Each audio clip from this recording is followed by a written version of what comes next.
শাবান মাসের মধ্য রজনী অর্ধ শাবান যাকে বলা হয়, সেই রাত্রটাই হচ্ছে বরকতময় রাত। সুবহানাল্লাহ।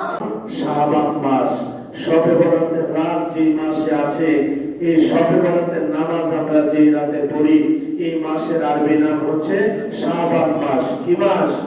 শাবান মাস। এই শাবান মাসের অনেক ফজিলত রয়েছে। আমার নবীজি সাল্লাল্লাহু আলাইহি ওয়াসাল্লাম বলেছেন, শাবানুশ শাহরি, শাবান মাসটা হচ্ছে আমি নবীজির মাস। বলেন না সুবহানাল্লাহ। এই শাবান মাসে আল্লাহ তাআলা রব্বুল আলামিন এমন একটি রাত আমাদের জন্য রেখেছেন, যে রাত্রে ইবাদত বন্দেগী করলে আল্লাহ তাআলা রব্বুল আলামিন ওই বান্দার জীবনের গুনাহ মাফ করে দেয়। বলেন সুবহানাল্লাহ। এই শাবানে আমরা যে শাবানের অর্ধ শাবান যাকে বলা হয়, 14 তারিখ দিবাগত রাতে শবে বরাত বলে আমরা যাকে চিনি, এই শবে বরাত সম্পর্কে পবিত্র কোরআনুল কারীমের মধ্যে সূরাতুদ দুখানের মধ্যে এসেছে। বলি আলহামদুলিল্লাহ। আমার সামনে পবিত্র কালামুল্লাহ শরীফের সূরা দুখান আমি এখন তিলাওয়াত করব, এবং আমরা দেখব যে আল্লাহ তাআলা রব্বুল আলামিন এই শাবানের কথা কোরআনুল কারীমের মধ্যে বলেছেন কিনা। আমার সাথে সবাই পড়ুন, আউযু বিল্লাহি মিনাশ শাইতানির রাজীম, বিসমিল্লাহির রাহমানির রাহিম, হামিম ওয়াল কিতাবিল মুবিন, ইন্না আনজালনাহু ফি লাইলাতিন মুবারাকাহ, ফি লাইলাতিন মুবারাকাতিন, ইন্না কুন্না মুনদিরিন, ফিহা ইউফরাকু কুল্লু আমরিন হাকীম।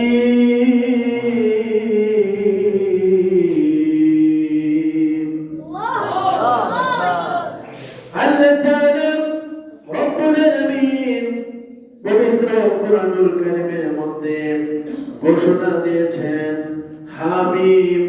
হামিম এই হরফে মুকাত্তাআ, এর অর্থ দুনিয়ার কেউ জানে না। দুনিয়ার কেউ এই দুইটি হরফের অর্থ জানে না। কিয়ামত পর্যন্ত গবেষণা করেও এই দুইটি হরফের অর্থ তাফসীর বের করতে পারবে না। সবাই বলেন আল্লাহু আকবার। এর দ্বারা প্রমাণ হয় আমাদের ইসলাম ধর্মের কোরআনুল কারীম কোন মানুষের রচিত নয়। এই কোরআনুল কারীম স্বয়ং আল্লাহ রাব্বুল আলামিনের পাঠানো। সুবহানাল্লাহ। ওয়াল কিতাবিল মুবিন, আমি শপথ করে বলছি, স্পষ্ট কিতাবের শপথ করে বলছি। স্পষ্ট কিতাব মানে পবিত্র কোরআনুল কারীমের শপথ করে আমি আল্লাহ বলছি। সুবহানাল্লাহ। তার মানে বোঝা যায় আল্লাহ যেহেতু শপথ করেছেন, কসম করেছেন, পরবর্তী যে কথাটা আসবে এই কথাটা অনেক বেশি গুরুত্বপূর্ণ। আল্লাহ তাআলা এরপরে বলতেছেন, ইন্না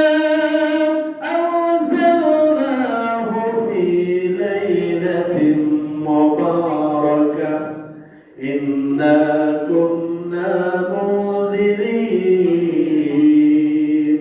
আমার আল্লাহ বলেন, এই পবিত্র কালামুল্লাহ শরীফ, পবিত্র কোরআনুল কারীম আমি নাযিল করেছি লাইলাতুল মুবারাকা, বরকতময় রাত্রিতে। সুবহানাল্লাহ। ফিহা ইউফরাকু কুল্লু আমরিন হাকীম, আর এই রাত্রে পরিপূর্ণ 1 বছর পর্যন্ত নির্ধারিত বরকতময় যে বিষয়গুলো রয়েছে, কাজগুলো রয়েছে, সমস্ত কিছু নির্ধারণ করা হয় এই রাত্রে। সুবহানাল্লাহ। তার মানে যে রাত্রে ভাগ্য নির্ধারণ করা হয়, যে রাত্রে পুরো এক বছরের কার্যক্রম নির্ধারণ করা হয়, সেই রাত্রটা আমাদের জানা দরকার আছে। সেই রাত্রটা কোন রাত্র? সেই রাত্রটা সম্পর্কে জানতে হলে যেতে হবে তাফসীরের মধ্যে, যেতে হবে হাদিসের মধ্যে। আমি যে তাফসীরটা সামনে রেখেছি, এই তাফসীরের নাম তাফসীরে জালালাইন শরীফ। তাফসীরের নাম কি? তাফসীরে এই তাফসীরে জালালাইন শরীফ।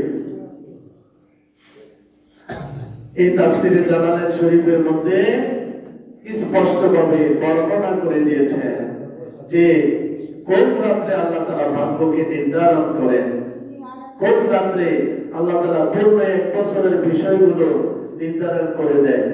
স্পষ্টভাবে আল্লামা জালালউদ্দিন সৈয়দী রাহমাতুল্লাহ আলাইহি তিনি কত সুন্দরভাবে স্পষ্টভাবে বলে দিয়েছেন। আল্লাহ তাআলা রব্বুল আলামিন বলেছেন, আমি এই বরকতময় রাত্রে কোরআন নাযিল করেছি। এই আয়াতের তাফসীরের মধ্যে বলা হয়েছে কোন রাত্রটা, কোন রাত্রটা এত বরকতময়, এত গুনাহ মাফের রাত, এত ভাগ্য নির্ধারণের রাত। তাফসীরে জালালাইনের মধ্যে 410 নম্বর পৃষ্ঠার মধ্যে এসেছে, বিসমিল্লাহির রহমানির রহিম, ইন্না আনজালনাহু ফি লাইলাতিন মুবারাকাহ। এটি হচ্ছে সূরা দোকানের 3 নম্বর আয়াত। এই 3 নম্বর আয়াতের তাফসীরে তিনি বলে দিয়েছেন ইয়া লাইলাতুল কদর। বলেন সুবহানাল্লাহ। প্রথমে তিনি বলেছেন এই মুবারাকা রহমত বরকতের রাত দ্বারা কদরকে বোঝানো হয়েছে। এরপরে তিনি বলেছেন আও অথবা কদরের রাত্র যেমন বরকতময় রহমতময়, এরপরে আরেকটা রাত্র আছে রহমতময় বরকতময়, সেই রাতের কথা তিনি এখানে বলে দিয়েছেন ইয়া লাইলাতুন নিসফি মিন শাবান। চিৎকার দিয়ে বলেন সুবহানাল্লাহ। আওয়াজ দিয়ে বলেন আল্লাহু আকবার। স্পষ্টভাবে তাফসীরের মধ্যে আমরা পেয়ে গেলাম শবে বরাতের কথা, লাইলাতুন নিসফি মিন শাবান, অর্থাৎ শাবান মাসের মধ্য রজনী, অর্ধ শাবান যাকে বলা হয়, সেই রাত্রটাই হচ্ছে বরকতময় রাত। সুবহানাল্লাহ। তাহলে আমরা এরপরে বলা হয়েছে যে এই রাত্রে পূর্ণ এক বছরের ব্যক্তি কি করবে, কোথায় যাবে, কি খাবে, বিয়ে করবে কিনা, মারা যাবে কিনা, হজ করবে কিনা, সব কিছুই এই রাত্রে আল্লাহ রাব্বুল আলামিন নির্ধারণ করে দেয়। আর সেই রাত্রের নাম হচ্ছে শবে বরাত। বলি আলহামদুলিল্লাহ।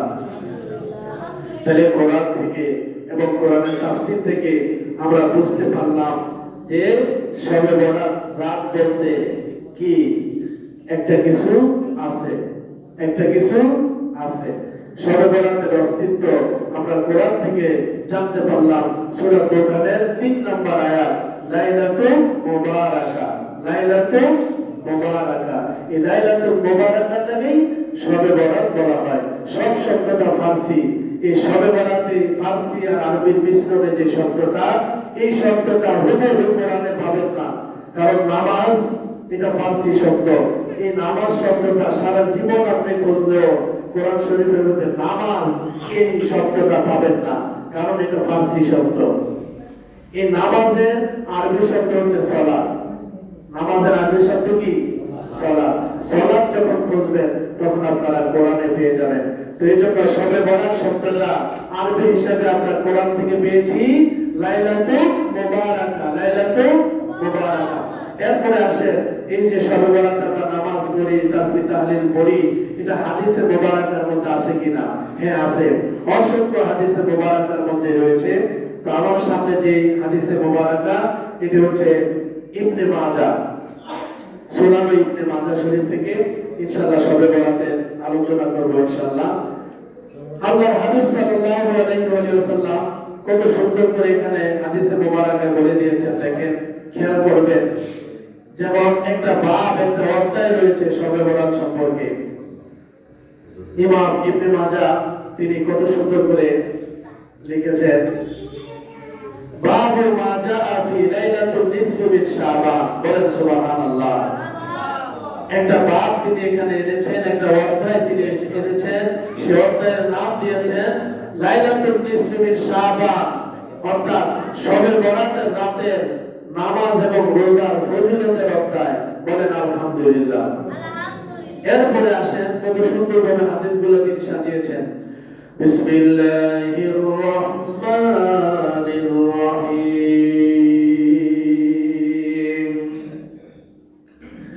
عن ابي موسى الاشعري رضي الله تعالى عنه عن رسول الله صلى الله عليه واله وسلم قال ان الله لا يطلع في ليله النصف من شعبان فيغفر لجميع خلقه الا لمشرك او مشاهد।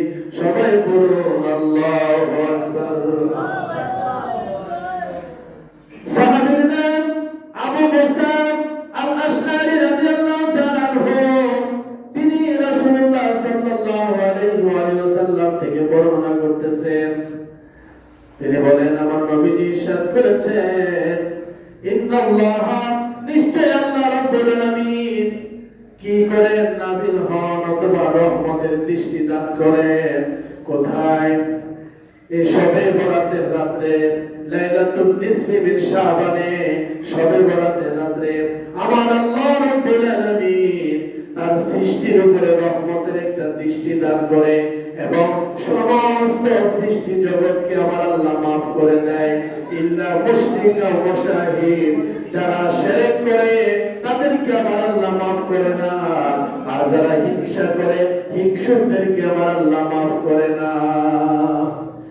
অর্থাৎ শবে বরাতের রাত যখন হয়ে যাবে, ওই রাতে আল্লাহ রাব্বুল আলামিন সমস্ত সৃষ্টিকে আল্লাহ মাফ করে দেয়। কিন্তু দুই শ্রেণীর মানুষকে মাফ করে না।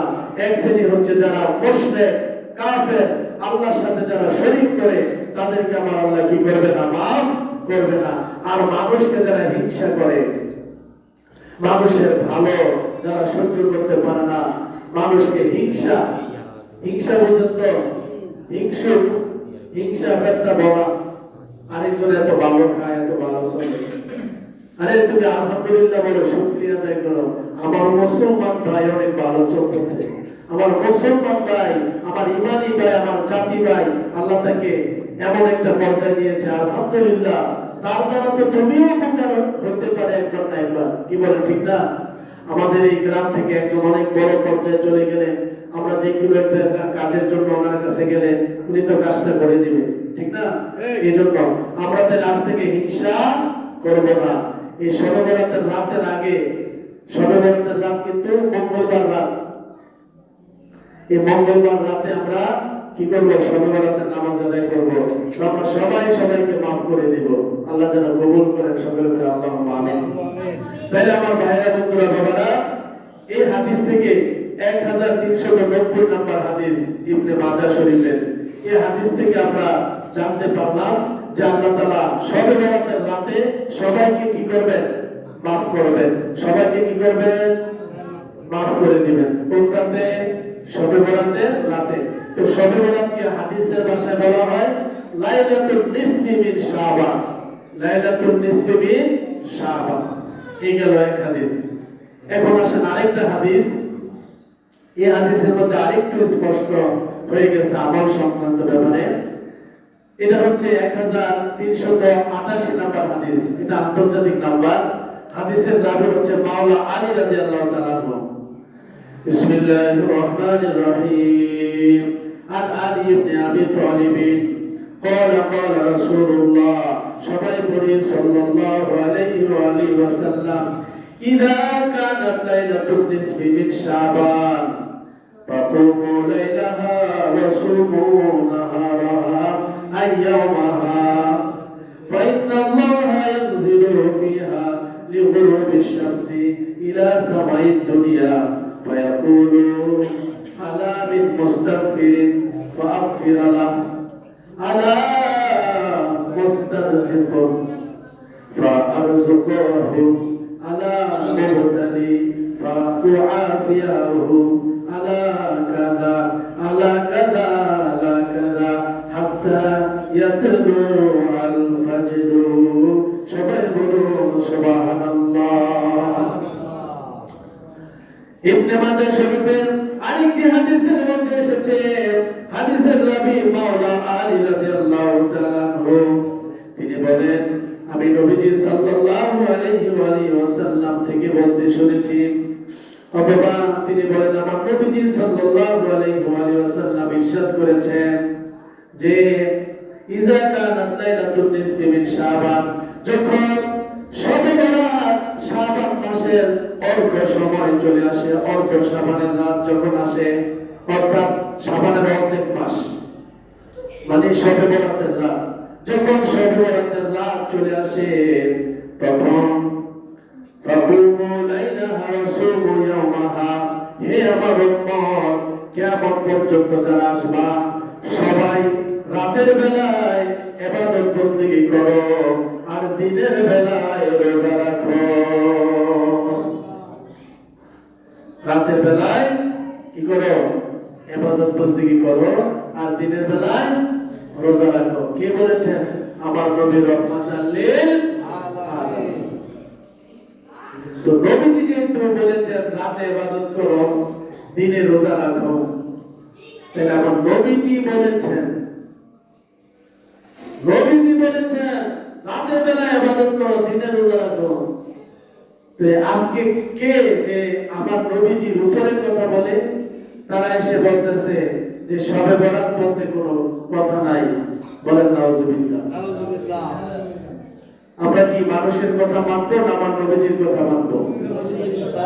আল্লাহ তাআলা তৌফিক দান করেন, সকলে বলি আল্লাহুম্মা আমিন। তোমরা রাতের বেলায় শবে বরাতে ইবাদত বندگی করো আর দিনের বেলায় রোজা রাখো। কেন তোমরা রাতে ইবাদত করবা জানো? রাতের বেলা কি রহমত হয় তোমরা জানো? আমার নবী বলতেছেন ফাইন্নাল্লাহা ইয়ানজিলু ফিহা লিগুরুবিশ শামসি ইলা সামাইদ দুনিয়া।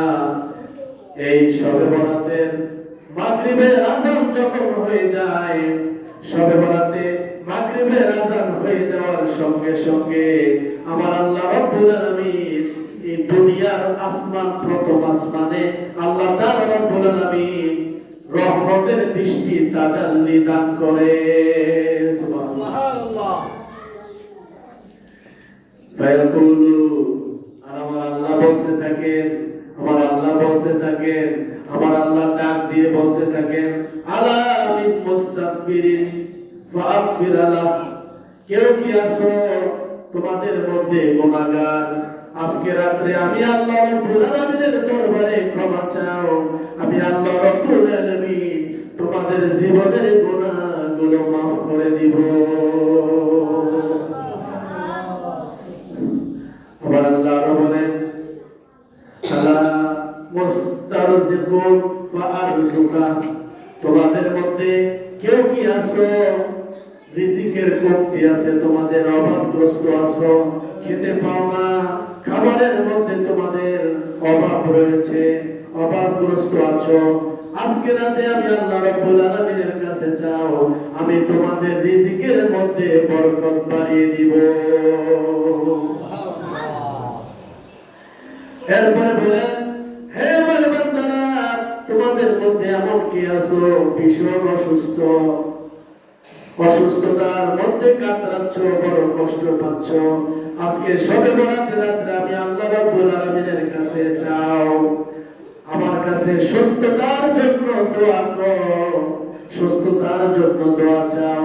যত বড় কঠিন বিমার হোক, আজকে শবে বরাতের রাতের উসিলায় তোমার অসুস্থতা আমি দূর করে সুস্থ করে দিব। এইভাবে ডাকতে থাকে, আর কে আছো, আর কে আছো, আর কে আছো, আর কার কি লাগবে, কার কি লাগবে, কার কি লাগবে, এভাবে বলতে বলতে বলতে বলতে ফজরের আযানের আগ পর্যন্ত আমার আল্লাহ রাব্বুল আলামিন প্রত্যেকটা বান্দাকে এইভাবে ডাকতে থাকে। সুবহানাল্লাহ, সুবহানাল্লাহ, সুবহানাল্লাহ। আমরা সবসময় আল্লাহকে ডাকি, আর আল্লাহ রাব্বুল আলামিন নিজে শবে বরাতের রাতে আমাদেরকে কি করেন, ডাকেন। কার কি লাগবে তোমরা নিয়ে যাও, কে আছো অভাবগ্রস্ত, অভাব দূর করে দিব, এইভাবে ডাকতে ডাকতে ফজর আযান পর্যন্ত ডাকে। বলেন না আল্লাহু আকবার। তার মানে বোঝা যায় এই হাদিস থেকে আমরা এতটুকু জানতে পারলাম যে শবে বরাতের মধ্যে আল্লাহ রাব্বুল আলামিন সবাইকে যে যা চায় তা দান করে দিবে। সবাই বলে আলহামদুলিল্লাহ। তো এখন আসেন, আরো বিভিন্ন হাদিসের কিতাবের মধ্যে বিভিন্ন বর্ণনা রয়েছে, অনেক সময়ের ব্যাপার। আমি একটু সংক্ষেপে কয়েকটা কথা বলি।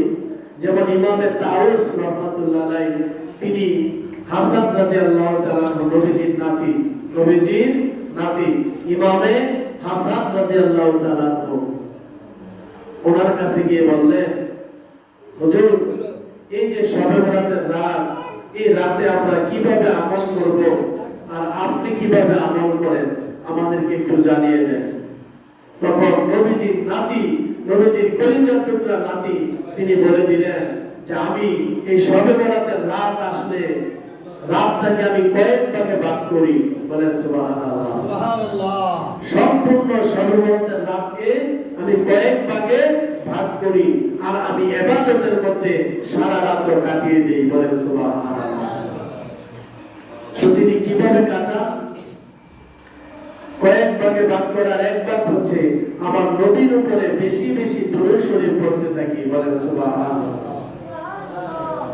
এরপরে গোটা আমার নানা জানের যত উম্মত আছে সমস্ত উম্মতের গুনাহ মাফের জন্য দোয়া করি। বলেন সুবহানাল্লাহ।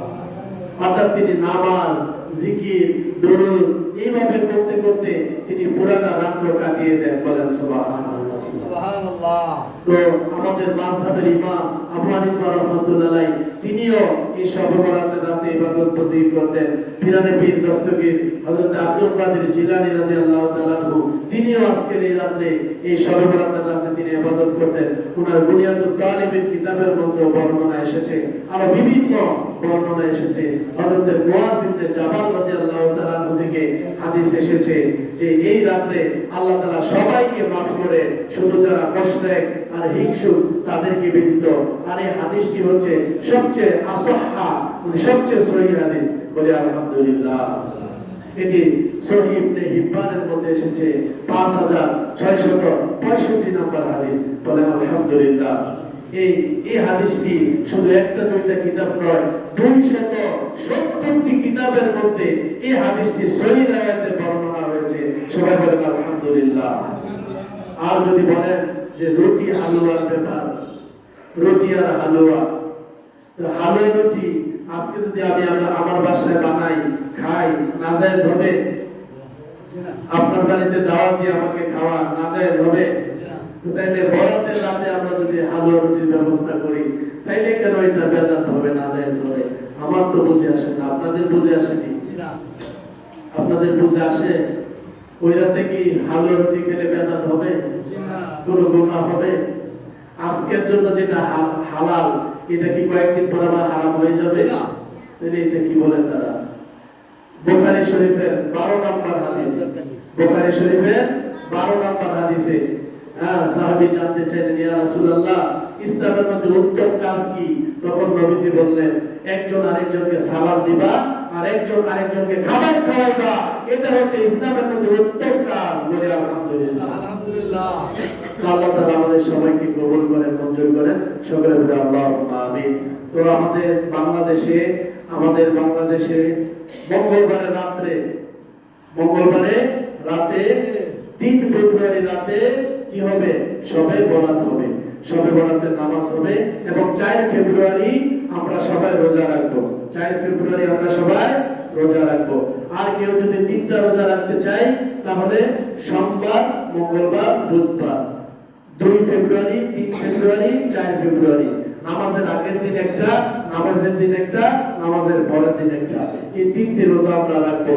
আল্লাহ তাআলা আমাদেরকে কবুল আর মঞ্জুর করেন। সকলে বলে আল্লাহুম্মা আমিন। ওয়া আখিরু দাওয়ানা আলহামদুলিল্লাহি রাব্বিল আলামিন।